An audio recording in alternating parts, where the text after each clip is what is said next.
Hola, muy buenas tardes. Bienvenidos a todos. No me tocaba a mí estar aquí hoy, hoy sí, pero no en la mesa, pero es un gran honor poder presentar a estos dos compañeros, a Antonio Lería y a Paco Eslava, historiadores ambos, maestro también, y sobre todo, pues los dos grandes expertos en la represión franquista en esta localidad tan bella en la que estamos. Expertos de manera demostrada. Lo podéis ver aquí, por ejemplo.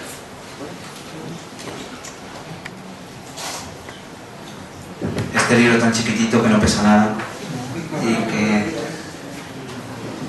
que tiene más de 600 páginas, Carmona Tricolor, entre otras cosas tiene el listado de las personas que en esta localidad fueron asesinadas por el franquismo.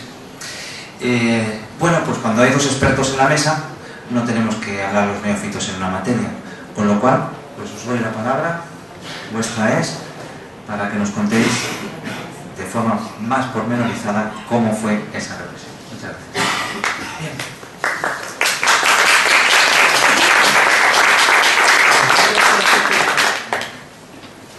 Como nuestra intervención se nos situó en un tema muy concreto, que era la guerra civil y la represión en Carmona.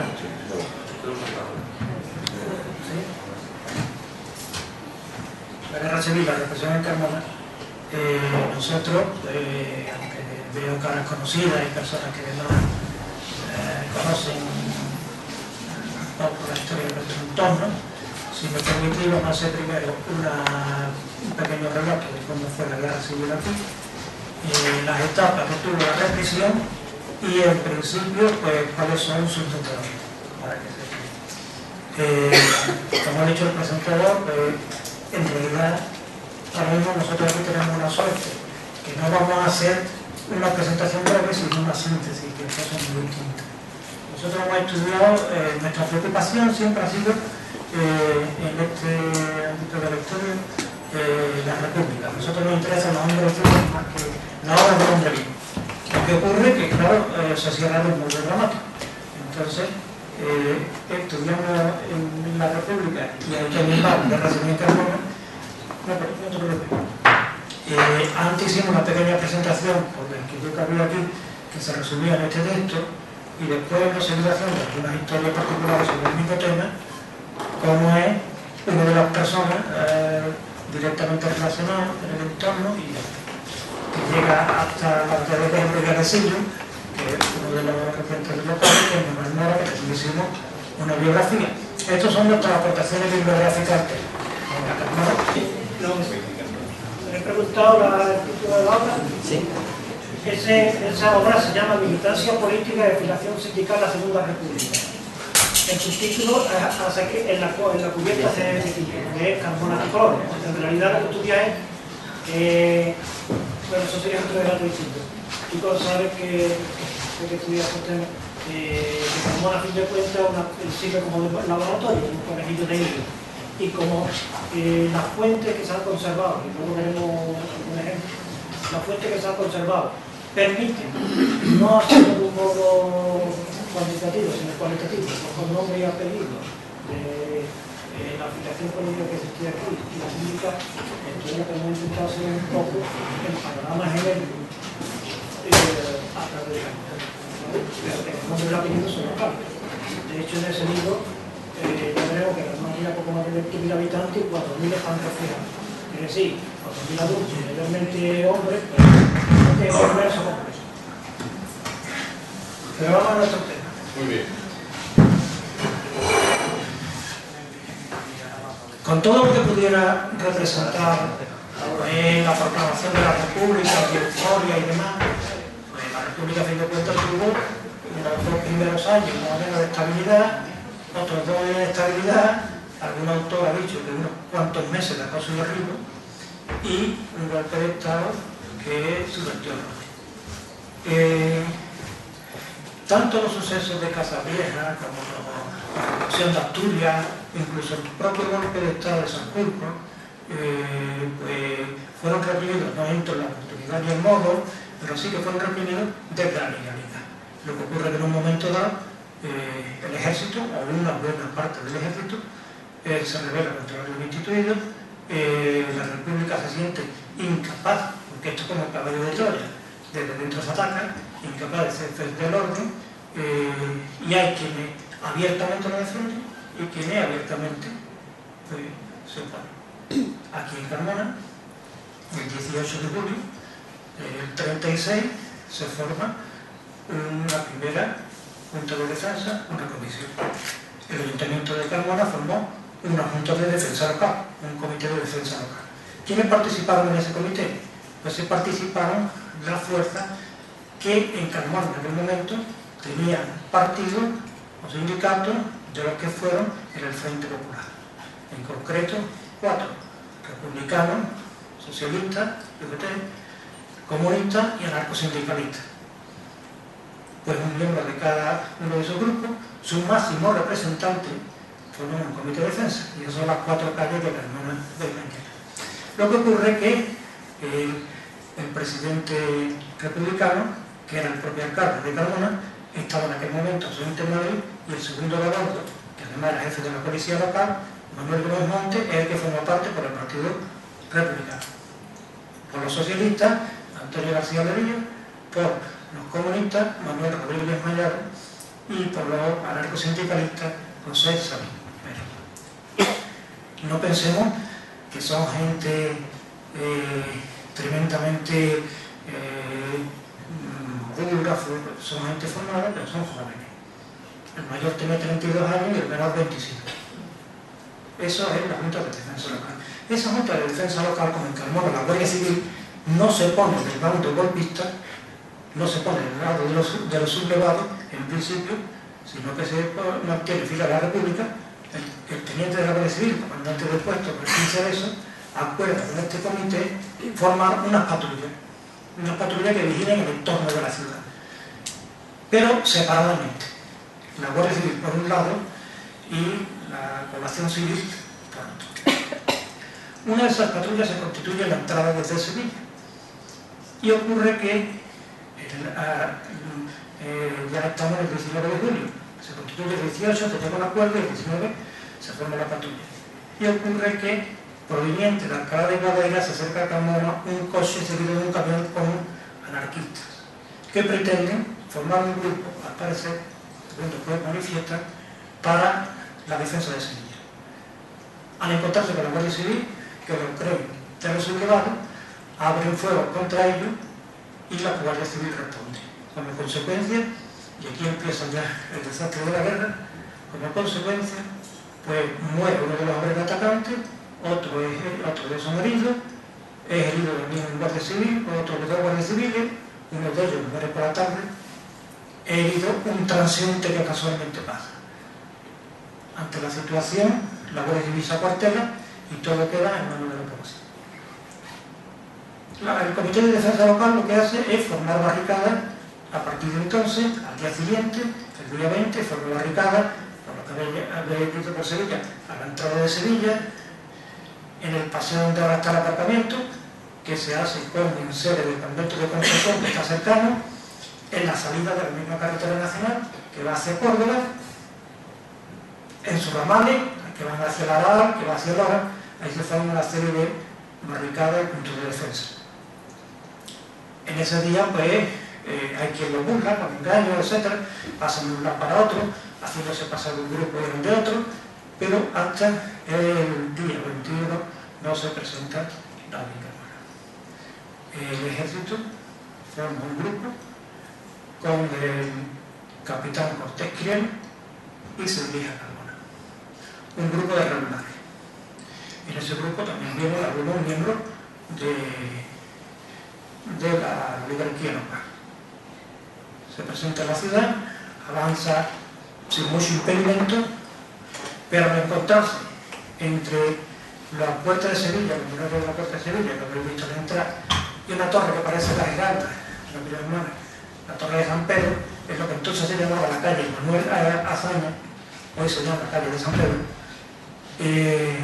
pues cuando la unidad que viene atacante se encuentra en ese espacio aproximadamente, pues le llueven los disparos, los pedradas, lo que se puede. Entonces, este grupo se refugia en un edificio notable, donde además se había ido acumulando parte de la munición para la defensa y demás, que es el Teatro Cerezo. Ese edificio que veis, ecléctico, en la esquina del paseo. Como ese edificio está ocupado, entran y toman a la gente que hay. Allí hay 19 personas defendiendo aquello.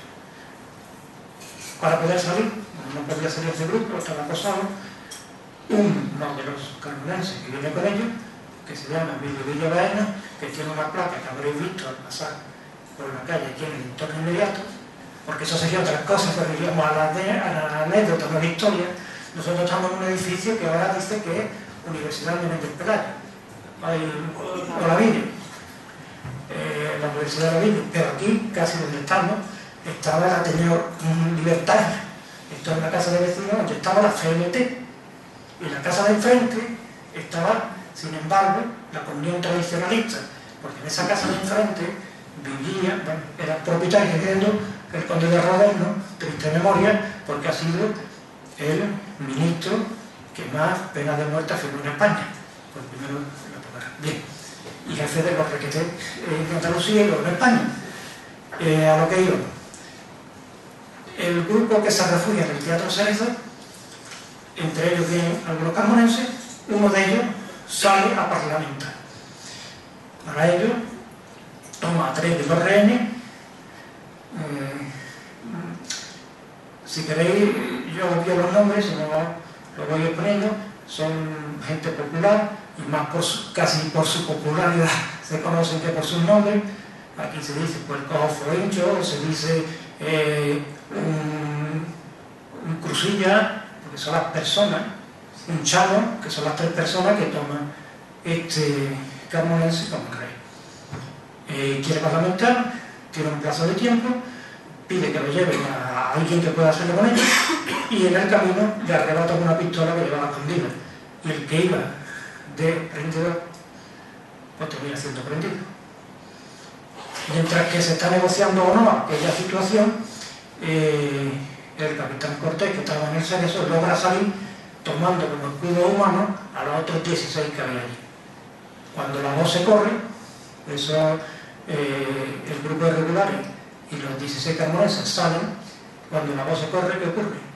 Que el parlamentario, Emilio Villa, es asesinado. En ese momento, el Comité de Defensa, la Defensa de la Ciudadanía, pues empieza a ir casa por casa y tomando presos a los posibles simpatizantes. Se toman 18 rehenes, se meten en la prevención municipal, que popularmente nosotros conocemos por la casilla, donde todavía los bajos del ayuntamiento de hoy.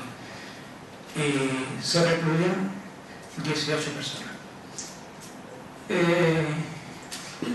Se empieza una requisa de armas, se asalta una armería que había entonces, que es Alcazares, que casualmente había recibido una remesa días antes de unas pistolitas pequeñas, y alguno cuando va a prender, lo que es el caso de Gregorio Rodríguez Peláez, aquí conocido por Goro el Medidor, cuando van a prenderlo, hace frente, intenta huir por los tejados de la casa y también lo mata.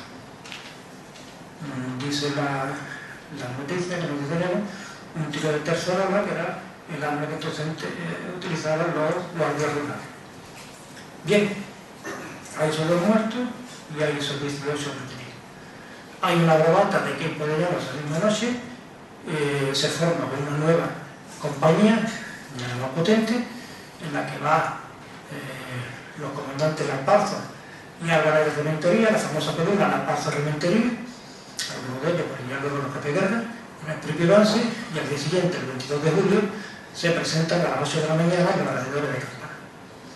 Cuando se presenta en los alrededores de Carmona, un avión previamente bombardea ciertos sitios de la ciudad, más que haciendo daño, creando pánico. Y una vez que el camino está expedito, el grupo avanza y va eliminando a cañonazo, porque esa unidad trae ya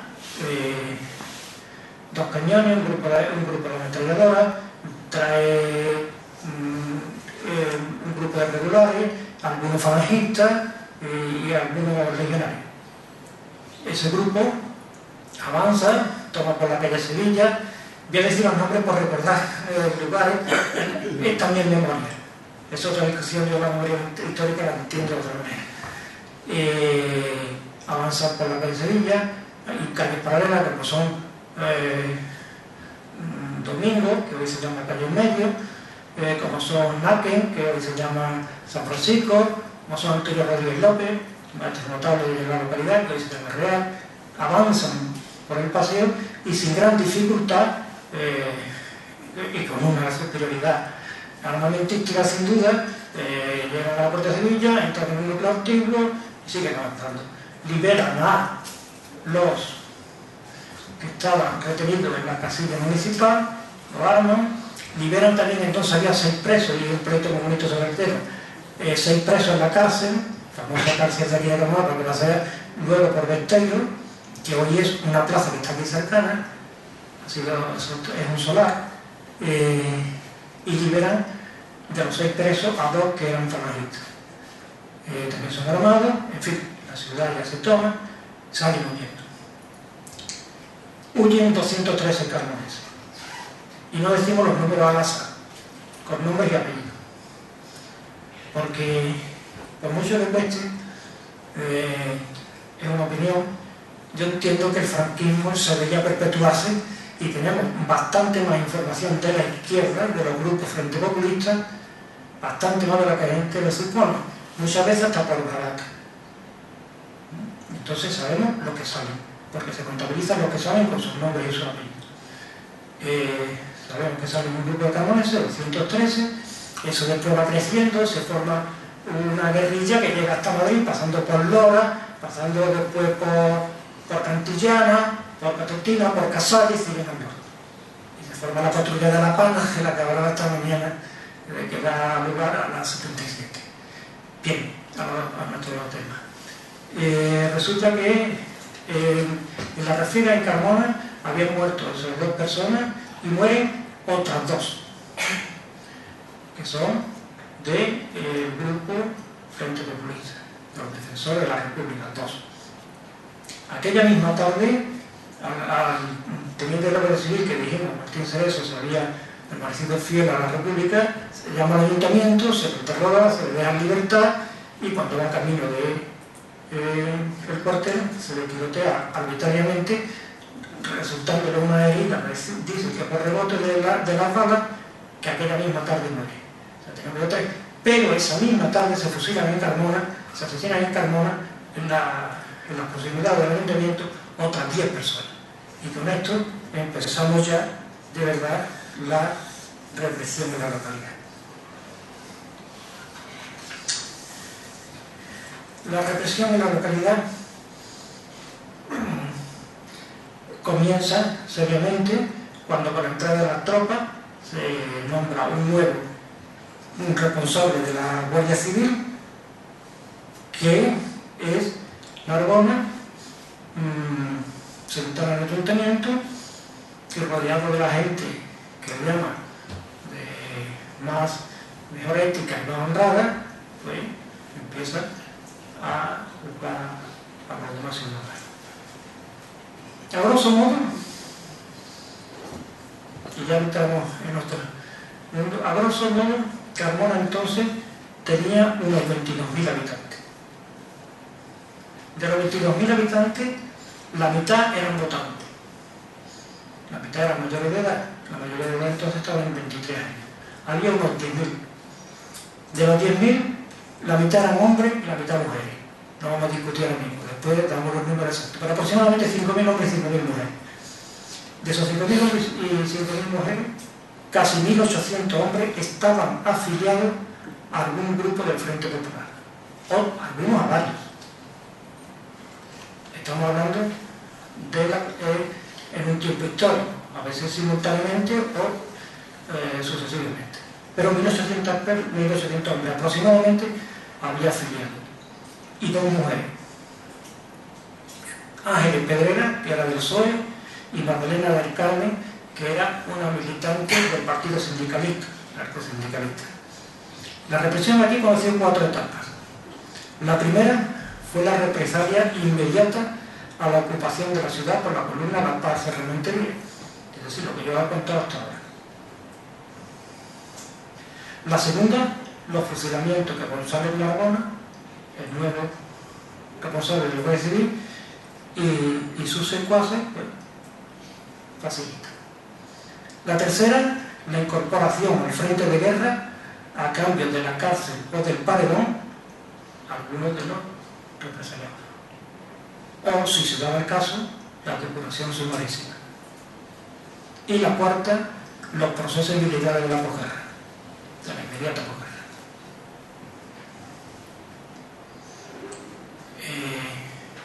Quizá, esto es un golpe militar controlado por militares. No lo perdamos de vista.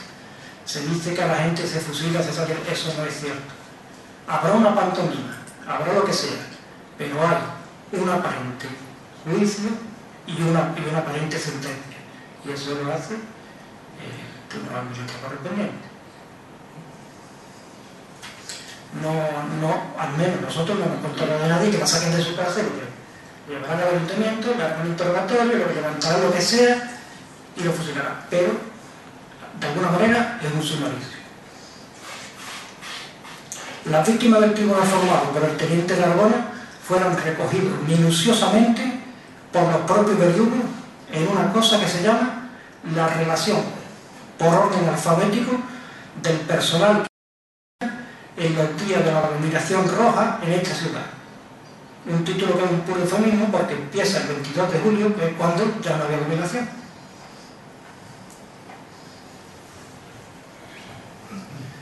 Y como...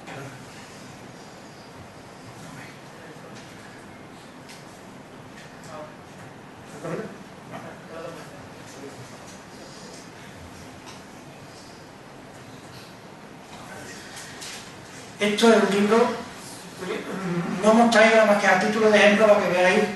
Esto es un cuaderno de tamaño cuartilla, apaisada, hecha por el revés de unos boletines que imprimía la República con las cuestiones municipales, un boletín municipal, ¿vale? Aprovechando la hoja blanco que había. Este índice de recorro fue sistemáticamente rellenado por la policía en Carmona. Bueno, vamos a llamar policía en un sentido amplio. En él pues se recogieron desde, desde los militantes del grupo, de una asociación determinada, de los interventores de una mesa electoral, etc. Y entre otras cosas, que por eso lo tenemos aquí, se recogió la relación de los que fueron a Sevilla. Y la relación de los que fueron a Sevilla no es ni más ni menos que la relación de todos los fusilados que hubo en Carmona. Consta de 10 páginas esta relación y tiene 7 columnas. La primera veis el nombre y el apellido, la segunda el domicilio, la tercera, bueno, el domicilio se divide en la calle o similar y el número, que es la siguiente columna. La cuarta columna es el mes en el que se fusila, la siguiente el día y la otra el año, y la última columna es el apodo si lo tiene. Aparte de eso, a veces ponen alguna anotación, pero es posterior, que está a mano. Entonces ahí tenéis por orden alfabético las personas y los pongo para que veáis de una vez por todas cuáles son las relaciones.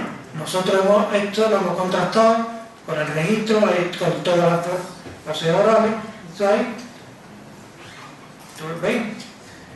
Bueno, pues aquí, en este librito de 10 páginas, en esta parte del libro con 10 páginas, se relaciona uno a uno todas las sacas que se hacen en Carmona, que se hacen 23 sacas, hasta el 28 de noviembre, desde el mismo día de la toma de la ciudad hasta el 28 de noviembre. En todas estas sacas hubo 201 muertos por arma de fuego y una persona ahorcada. Una mujer se ahorca en la casilla, no sabemos si es la misma o una persona muere Entonces, en total tenemos 202. Hubo carmonenses que se alistaron después de esto, o los llamaron en fila por reemplazo militar en el bando rebelde, y los hubo que se pasaron al frente en el bando republicano.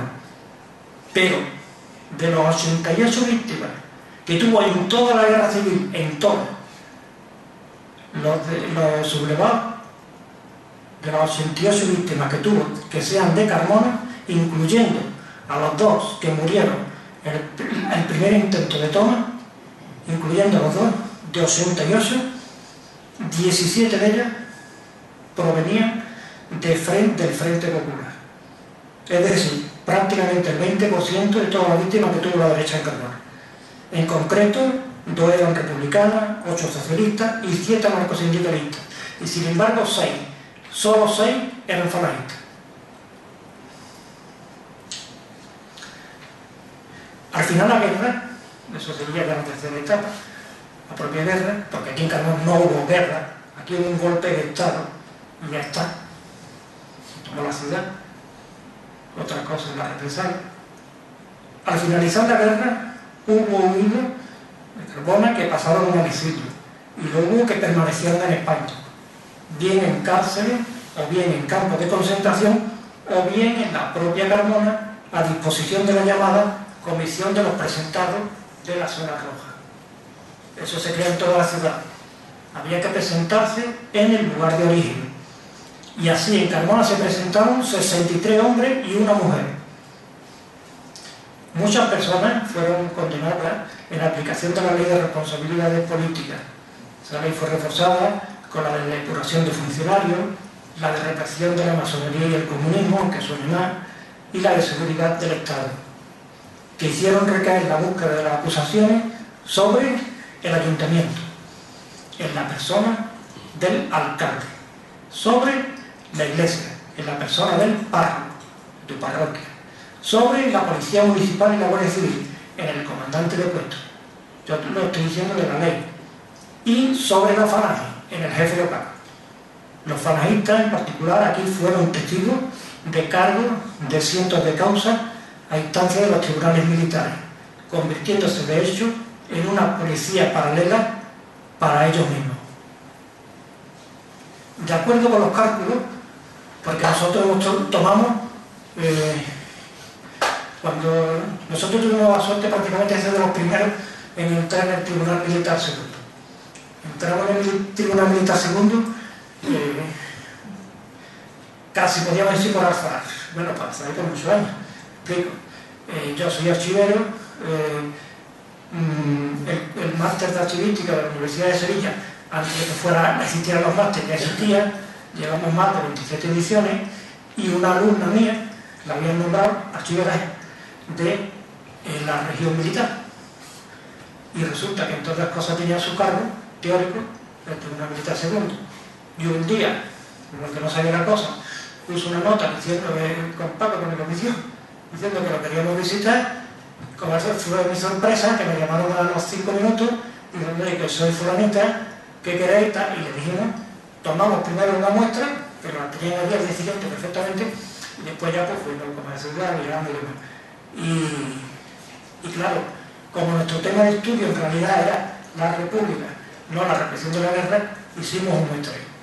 El muestreo que hicimos sobre una población muy amplia, porque lo hicimos sobre el 25% de las personas que no tuvieron los datos. De acuerdo con ese 25%, podemos decir, en cálculo y extrapolando, que hubo de carmonenses 231 en posguerra, 231 procedimientos sumarísimos, de los que 68 fueron sobreseídos, 24 acusados fueron absueltos y enviados a batallones de castigo 32, encarcelados 92 y condenados a pena de muerte y ejecutados 15. Eso sí lo comprobamos una vez. Y de los 92 encarcelados, 6 fueron condenados a penas de hasta 3 años, 12 hasta 8 años, 24 hasta 15 años, 15 hasta 20 años, 29 hasta 30 años y otros 6 a cadena perpetua. Hubo sucesivos indultos hasta que un total de 9 de octubre de 1945 acababa la Segunda Guerra Mundial y se creó entonces la tarjeta de la libertad vigilada, que hizo las veces el documento nacional de identidad para los encarcelados. Pero la extinción de responsabilidades políticas tendrá que esperar, nada menos, como todos sabéis, hasta el 9 de noviembre del 76, es decir, 30 años después del comienzo de la guerra. Digo esto porque en Carmona entonces, en el año 44, había 85 personas en libertad condicional, lo mismo carmonenses que forasteros, de ellas 2 mujeres. Cuando se habla de carmonenses, que en nuestro caso el requisito es normalmente con 2 años de antigüedad de residencia. Y en el 1946 había 58 libertades vigiladas, de lo que coinciden en los dos grupos. En total hubo 96 personas en este tipo de vigilancia, de ellas 2 mujeres. Digo todo esto para que veáis que no es como decían esta mañana, que se hacía historia historia no se hace con un documento. Y lo que pasa es que tenemos muchos intrusos en la profesión y se publican cosas diciendo que son historias que no lo son. Para escribir un documento no es historia. Historia es primero analizarlo, después extraer y después criticar y poner las cosas en su sitio. Igual que se habla ahora que se está haciendo una revisión histórica, no es cierto. Eso no es cierto. Ahora se está empezando a hacer historia de la Guerra Civil y de la República, y se está haciendo ahora. ¿Por qué es ahora? Cuando podemos acceder a las fuentes locales. Locales digo yo, españolas. Porque antes no teníamos, no podíamos acceder. Porque está limitada por derechos a la propia imagen, de distintos tipos de derechos, de defensa, etc. Es que ahora cuando se abren los archivos, no se abren porque se han cumplido 70 años, 75 años, 50 años. No porque... O sea, la historia se está empezando a hacer ahora. Lo que se ha hecho hasta ahora es otra cosa. La historia es memoria colectiva y no la memoria de una parte de la colectividad, o la que quiere que sea. Porque realmente otra fuente que hayamos seguido a fuente alemana a través de los que nos ha filtrado a Estados Unidos, ahora alguna fuente rusa, pero la historia española, como no tuviera tú un interés, nosotros empezamos a hacer este estudio teniendo interés personal. Paco era sobrino nieto del alcalde de Carmona, yo de uno de los del Comité de Defensa y lo aprovechaba. Después, interés científico. Y ahora no. Ahora tú entras en Pares, que es una base de datos de los archivos nacionales, y, por ejemplo, la causa general que a nosotros nos costó sangre, para darle a la ubicación del reloj. Es decir, ahora estamos viendo, eso no se debe de perder de frente. La historia de esa se está haciendo ahora. Y cada historiador es libre de hacerlo, de interpretarlo como sea. Pero la historia tiene que tener un objeto, porque lo tenemos, un método que tiene que ser científico y una fuente. Y si no hay fuente, no hay historia. Muchas veces dicen las narraciones. Narraciones hemos recogido nosotros cientos, pero solamente hemos utilizado las contrastadas por otras fuentes paralelas. Bien otras narrativas, que las hay, bien documentales, y sí, ya sería otro problema. Aparte de la represión. Bien, en resumen, para no cansarnos más, Carmona, como sabemos, os dije al principio, tenía algo más de 22.000 habitantes, 10.000 votantes, 5.000 hombres y 5.000 mujeres, casi 1.800 personas afiliadas al grupo Frente Populista. Pues el resultado inmediato del golpe fue una muerte in situ de más de 200, la huida de más de 200, y después de la contienda sufrieron consejos de guerra unos 230. Pero yo creo que los números exactos dan más, en estos casos, imponen más. Carmona tenía 22.277 habitantes, 5.067 hombres, 4.960 mujeres votantes, 1.745 frente populistas, que si tenéis interés os decimos la afiliación de cada por grupo. 1.745 frente populistas, 210 muertos en la ciudad, incluidos los golpistas, 215 huidos y 231 sumarísimos. Y si nos ceñimos en particular a lo que se refiere a los afiliados al Frente Popular, el 5% aproximadamente fue asesinado en la misma Carmona. El 21% jamás volvió a la ciudad. En Cecilio murió fuera, etc. El 12% permaneció fichado en ella después de indulto. El 45% sobrevivió como pudo. y el 17% restante se cambió de chaqueta. Esos son los datos que nosotros tenemos sobre la represión en Carmona.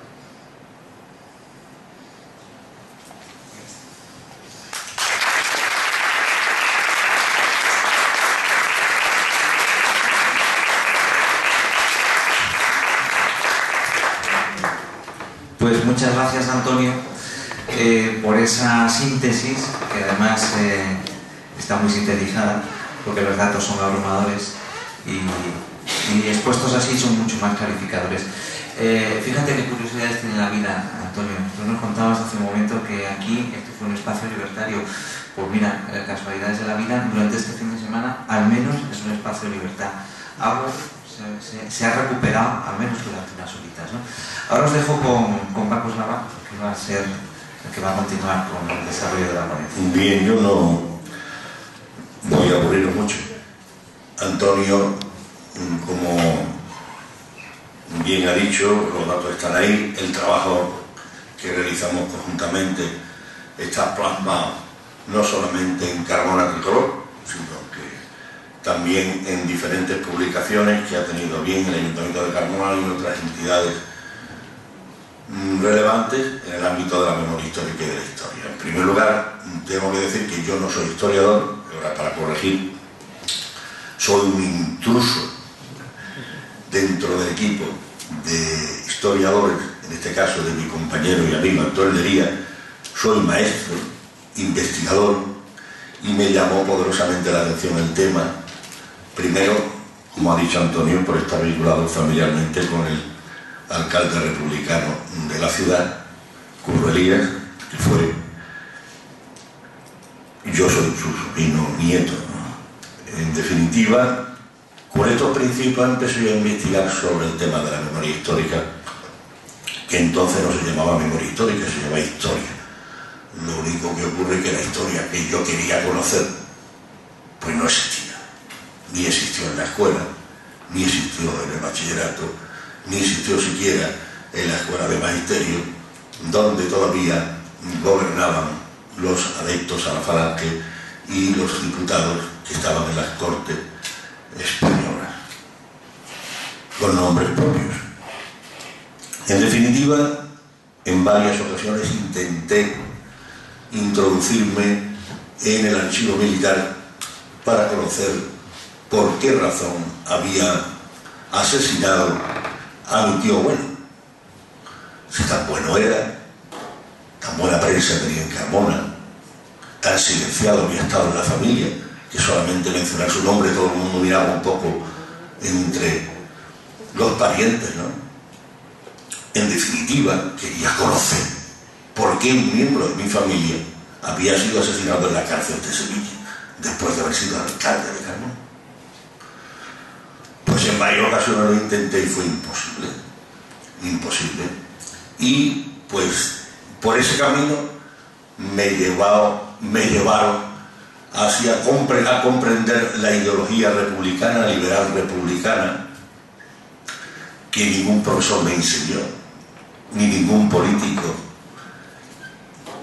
transmitió en las universidades, sino que fueron transmitidos por expresos amigos de Curro, familiares ya más allegados. Y así empecé a conocer lo que era la ideología republicana. Y cuando tuve la ocasión de tener en mis manos el historial militar del sumario de Curro, la verdad es que no podía ni tan siquiera darle al clic de la cámara fotográfica, porque el nerviosismo era tal que esas 200 y pico de páginas que contenían el sumario me las quería beber en 5 minutos.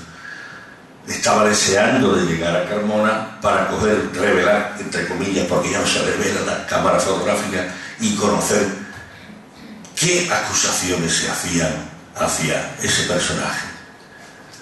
¿Quiénes eran aquellos paisanos suyos que habían tenido la osadía de denunciarlo,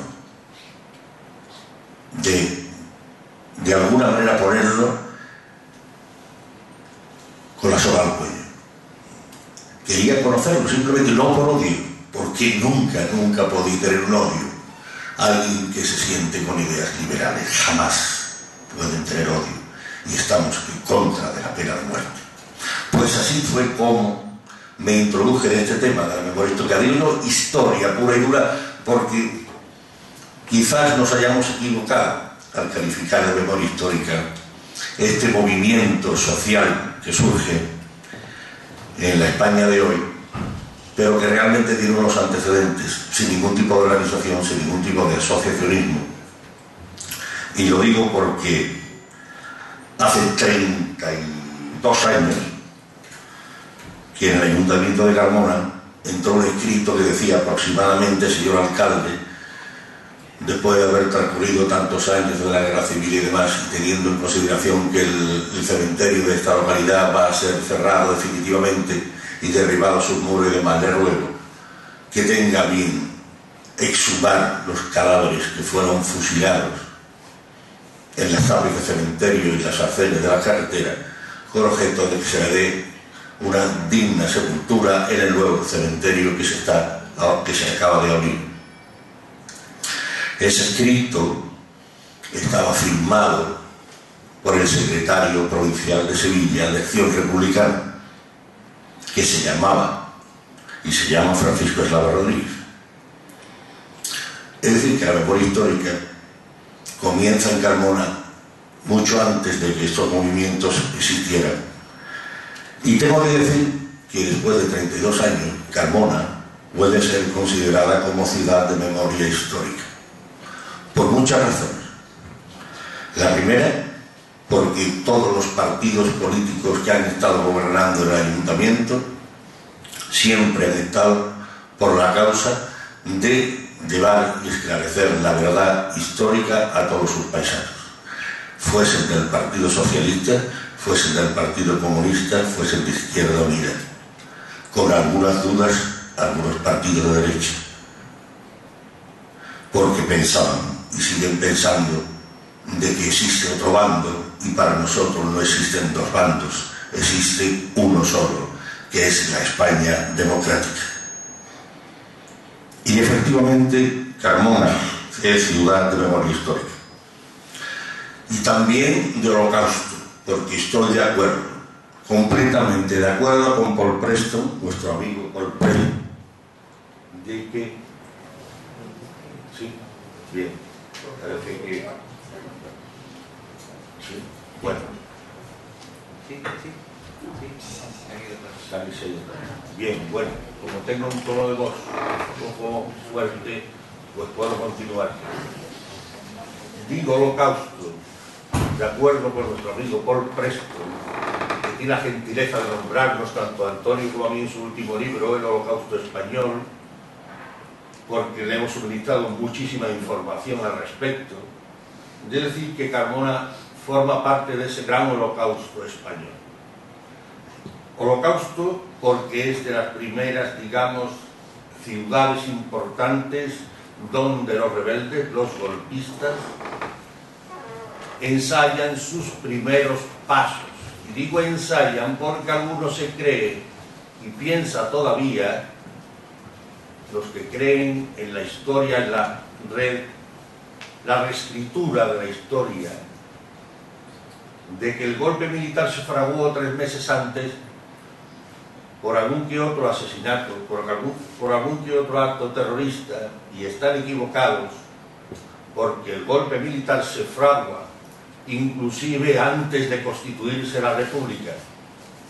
No es un golpe contra la República es el motivo por el cual un grupo de golpistas, militares, terratenientes y adinerados y banqueros intentan cambiar el rumbo de España, sabiendo que tarde o temprano, más bien a corto plazo, en España se iba a hacer una revolución social sin ningún tipo de derramamiento de sangre, como siempre anunciaron, y se cargaron pues prácticamente todo un siglo de avance en nuestro país.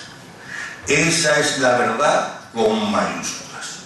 Todo lo demás son cuentos y enredos, y ahí están los documentos y los papeles que lo demuestran. El golpe militar franquista, que en principio lo iba a dirigir el amigo Sanjurjo y que cae en manos de Franco por casualidad, es un golpe militar no contra la República, sino contra la democracia española, en nombre de la Segunda República y con sus dirigentes, naturalmente. Y evidentemente para los golpistas no existen partidos con siglas PSA, PSP, PCE, Unión Republicana. Los golpistas de usted está conmigo o le pego 2 tiros, así de claro. Y así ocurre, como en los primeros momentos del golpe militar, entre ellos Carmona, el día 22, los golpistas entran y naturalmente las personas de bien que creen, como dice ahí, algún elemento fotográfico, de que como yo no he hecho nada, a mí no me van a hacer nada, naturalmente, porque creyeron que era otro golpe más militar, uno más de tantos y tantos contra la democracia. No preguntaban de usted su carnet de partido ni el carnet del sindicato, no mire usted. Usted es concejal del ayuntamiento y pum pum 2 tiros. Y usted es el encargado de la balanza de la plaza de Bastos y usted inmediatamente pues lo metemos en la cárcel y veremos a ver. Y a la señora que se ha ido, el dirigente sindical, pues inmediatamente se toma presa, se mete en la cárcel, la violamos o hacemos lo que nos dé la gana con ella, etcétera, etcétera. Eso se llama, dicho en plata, el holocausto español y el holocausto encarnado.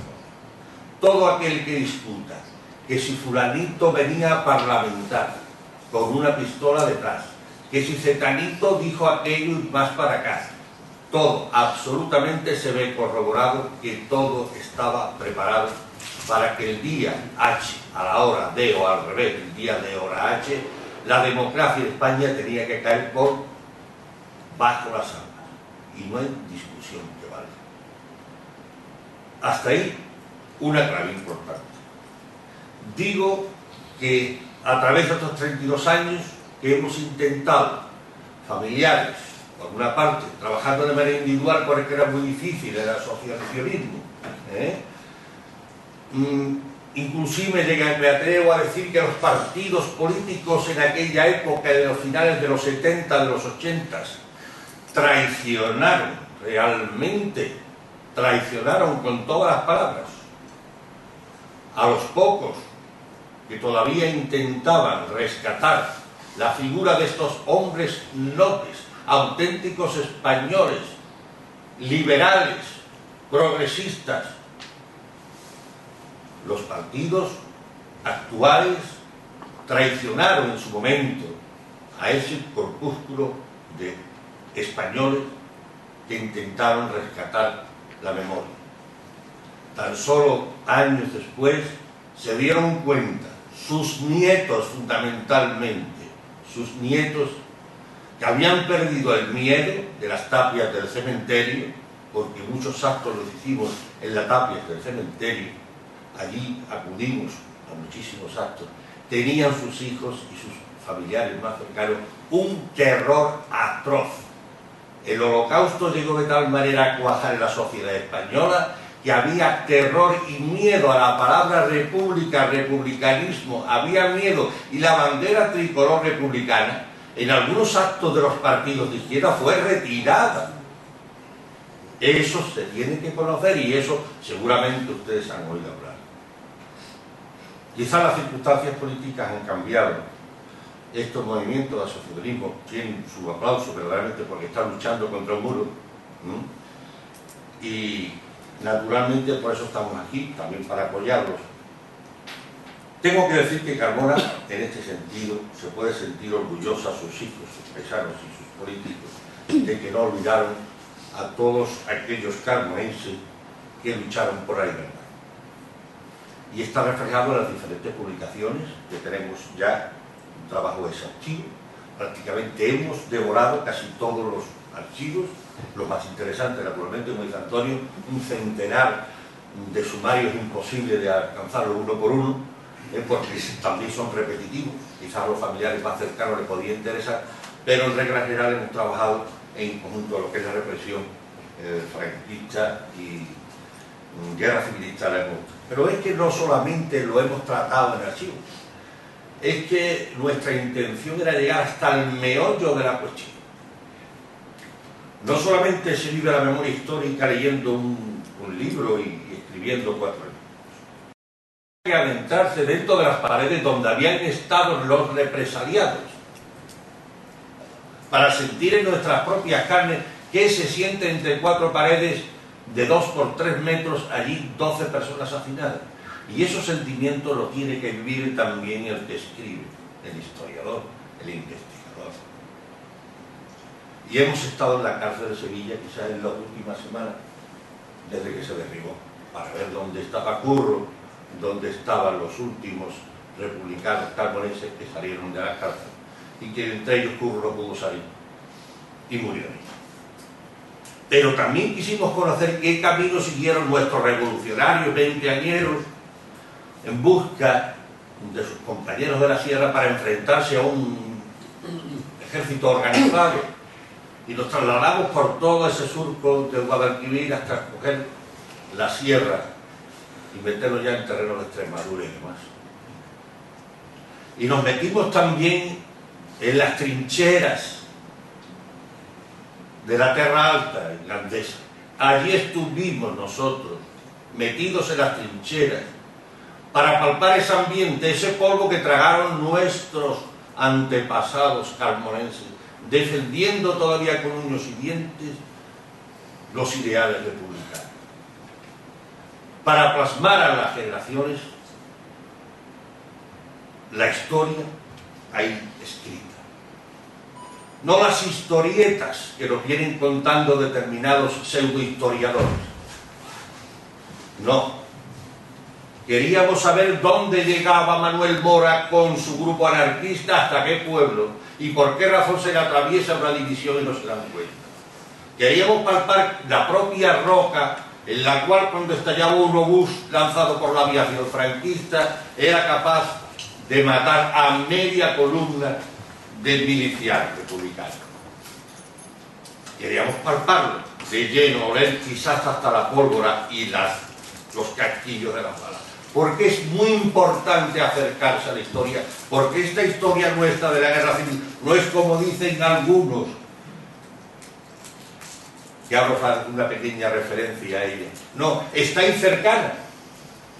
Tenemos aquí a la hija del general José Sabín Pérez, mayor de milicias del Ejército de la República. Todo un honor para Carmona. Hemos tenido hace poquísimo tiempo también a los hijos de Manuel Mora, también mayor de milicia, jefe de la 14 División del Ejército de la República. Y no hemos podido tener familiares más cercanos de Rafael Gutiérrez, también general de milicia, de la división número 15 del Ejército de la República.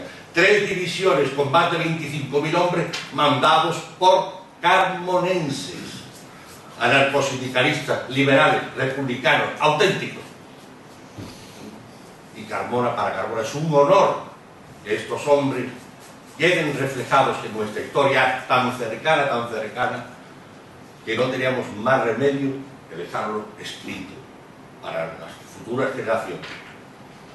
No para inculcar el odio, no en absoluto, pero para que no se pierda esa memoria, que tan fácil se ha perdido en Carmona. En definitiva, nos quedan todavía muchas cosas por escribir, porque, como decía Antonio, hay elementos que han sido muy difíciles, como por ejemplo el juzgado de Carmona, el archivo de Juan no pudimos asistir por falta de personal, y de alguna manera sí es que el relevo de futuros investigadores, de futuros historiadores de Carmona, de la provincia, de la memoria histórica y demás, tengan en cuenta esto que acabo de decirlo, porque es muy importante transmitir no solamente el legado escrito, sino el legado espiritual, el legado sincero que sale del corazón, como tantos y tantos hombres hicieron y que hoy de alguna manera honramos. Y lo honramos en Carbona de diferentes formas. El alcalde Sebastián Martín Recio tuvo a bien de colocar un busto de su antecesor, digamos, político, de Curro, en la Alameda Alfonso XIII. Todas estas publicaciones gracias a su gobierno municipal. También el PSOE hizo su pequeño esfuerzo al hacer la exhumación, lo que pasa que naturalmente sin medios científicos como hoy se hacen y deberían de hacerse. Pero en el año 80 lo que había era aquí un grupo de hombres parados que necesitaban alimentar a sus familias y el único sustento que tenían pues era el de hacer las obras públicas por la calle. Se aprovechó pues para excavar las fosas y sacar los restos. Yo digo, no de manera científica como podía haber sido en estos momentos, pero por lo menos sí pudimos salvar la honradez de que unos huesos tan dignos como su pensamiento estuvieran descansando. Lo que no pudimos conseguir es naturalmente los puntos claves donde fueron fusilados y dejados en las cunetas entre Carmona, la capital, Mairena y El Viso, que ahí la mayoría de los fusilados encontraron su mala suerte, digamos, ¿no? En definitiva, también quería decir, porque me ha recordado Antonio, si no te importa darle a la página, es que me ha traído un enorme recuerdo, porque sí, esa misma, una cualquiera. Yo tuve en mis manos el documento y nos llevó muchísimas horas, y en principio teníamos la impresión de que estábamos ante un documento en el cual estaba la relación de los partidos políticos y afiliados de todos los partidos políticos y sindicatos. Pero a mí me extrañaba enormemente de que la única lista donde no figuraba ningún partido decía relación de personas que fueron a Sevilla durante la dominación roja. Y claro, yo decía la dominación roja, que fueron a Sevilla. Uno primero que piensa es decir, bueno, aquí hay un grupo de policía en la puerta, en la comarcal, controlando a todo el que sale y que se va para Sevilla, ¿no? O se va por El Viso Mairena. Y nada más que hacía darle vuelta, hasta que empezamos a cotejar los datos que teníamos, que estábamos trabajando en el juzgado de Carmona. Claro, coincidían perfectamente los datos que teníamos en el juzgado con la lista de los que realmente después, hasta que el cotejo... Efectivamente. Sí, del número 2, perdón, del lugar número 2, se me olvidó decirle, gracias, Antonio, por la relación. Y entonces empezamos a cotejar y efectivamente nos dimos cuenta de que iba enlazándose, que realmente el 99,9% coincidía. La lista que figuraba arriba, que pone personal que fue a Sevilla durante la dominación roja, con los que habían sido fusilados. Entonces supimos realmente que estamos con el documento clave para desentrañar al 100%, o si no al 99,9%, de que estamos ante un documento de una magnitud extraordinaria para el tema del trabajo que nosotros pretendíamos hacer. Como decía Antonio, nuestra intención era no meramente el hecho de los fusilados, de los muertos durante la República, sino de alguna manera ensalzar los valores republicanos, ensalzar la ideología republicana, el contexto de la Constitución republicana, y como un capítulo más, también tan importante como otro cualquiera, el tema de los datos históricos que nosotros hemos aportado. Y yo por último le voy a decir que después de 32 años que firmé ese escrito pudiendo que abrieran la fosa, me encuentro hoy en el periódico tomando el café un suculento artículo que dice así: el Alcázar y la memoria histórica. No sé si alguno lo habrá leído, pero yo me quedo sorprendido después de 32 años que la cosa siga en esta circunstancia. Lo escribe Enriqueta Vila, le diré después quién es. Dice así, con esto termino: el anterior patronato de Real Alcázar y su alcaide y director tuvieron la felicidad de crear un aula de la memoria histórica para impartir conferencias y seminarios en el propio monumento. Cuando recibí la invitación para el primer ciclo que organizaba, pensé en que el gran filón que iban a encontrar al profundizar en la memoria histórica querida en ese Palacio Real, el más antiguo vivido del mundo y testigo indiscutible de muchos de los hechos más importantes, no solo de la historia de Sevilla, sino también de la España. En efecto, el Alcázar, que se comenzó a construir sobre unas ruinas romanas poco después de la llegada de los árabes a España, se convirtió ya desde el 720 en una fortaleza palaciega y residencia de los principales dirigentes, y así continuó con la llegada de San Fernando en 1248, que la ocupó y hasta su muerte, acaecida precisamente en una de sus alas y plasmada en un enorme impactante cuadro pintado por Manzoni que se puede admirar en el Salón del Almirante. Al edificio Almohada, Alfonso X le añadió el Palacio Gótico, etcétera, etcétera, viene haciendo alabanzas, etcétera, etcétera, de la historia del Real Alcázar, y se aposentó a Pablo de Olavide, que se reunió en su célebre tertulia los más importantes ilustrados del momento. Dice a continuación: hasta aquí los hechos más que conocidos, pero quedaba mucho que decir aún de la historia del Alcázar, y aquella era una buena ocasión.